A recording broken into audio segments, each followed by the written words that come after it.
Hi, this is Mathia Ford with Renal Diet Headquarters, and today I want to talk to you about Renal Diet grocery lists, canned versus fresh vegetables.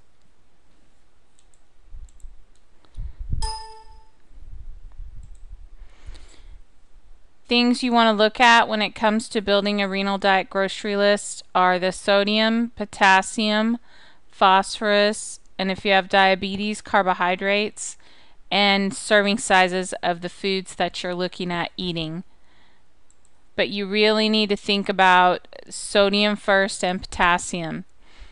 Generally, canned foods are high in sodium.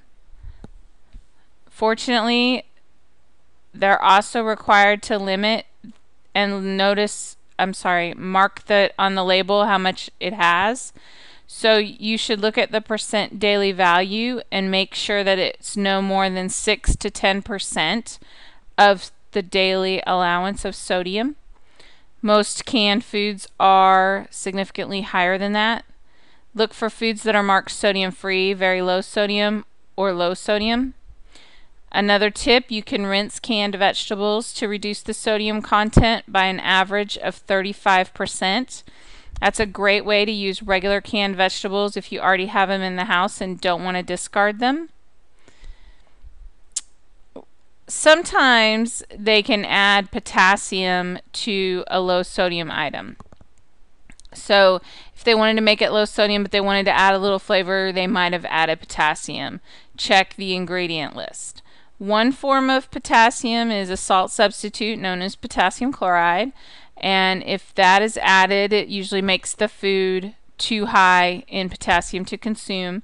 But when you're reading the label, check for the word potassium in the ingredient listing. If it's near the top, you probably have too much. You don't have to mark the nutrition label with potassium, so you can't tell how much is in there. If a food is under the 200 milligram the RDA has, they may label it as 6%. That's important to know. If it's above 6%, it's too high for your intake. I have a list on my website for a small fee that you can get that talks about different potassium levels and phosphorus levels in foods at renaldiethq.com. Phosphorus labels are also not required to post the phosphorus. If they post it as a recommended dietary intake, make sure that the amount is under 15%. That would be about 150 milligrams. If an item is 50 milligrams, 5% or less, it's a low phosphorus food. Canned black beans, refried beans, kidney beans are really high in phosphorus, and you should try to avoid them and rinse them as well. Canned green beans and mixed vegetables are low in phosphorus, but almost every food has phosphorus. You're never going to get completely away from phosphorus. Sometimes canned vegetables have added sugar.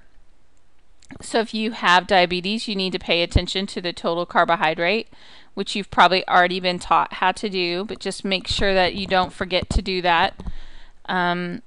Fiber is something you should also pay attention to. Fiber is very healthy and makes you regular. We all know that, but it's also just a very good source of helping us to feel more full. Pay attention to the serving sizes. Be careful to note how many serving sizes there are in a can, and that also helps you when it comes to how much you can eat, because you want to know that for number of servings in a can and how big the serving size is. It's not very often that canned foods are better than fresh foods. You really need to pay attention to fresh foods.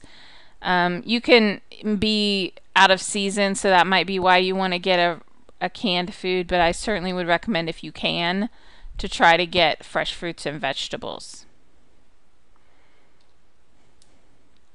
You can check out our website for more information. You can go to renaldiethq.com and get our free email list, and actually get if you sign up for the email list, you get a free version of the potassium and phosphorus list. So there's a great way to get that list of different amounts of potassium and phosphorus in foods and have it at your disposal. Thank you very much for your time.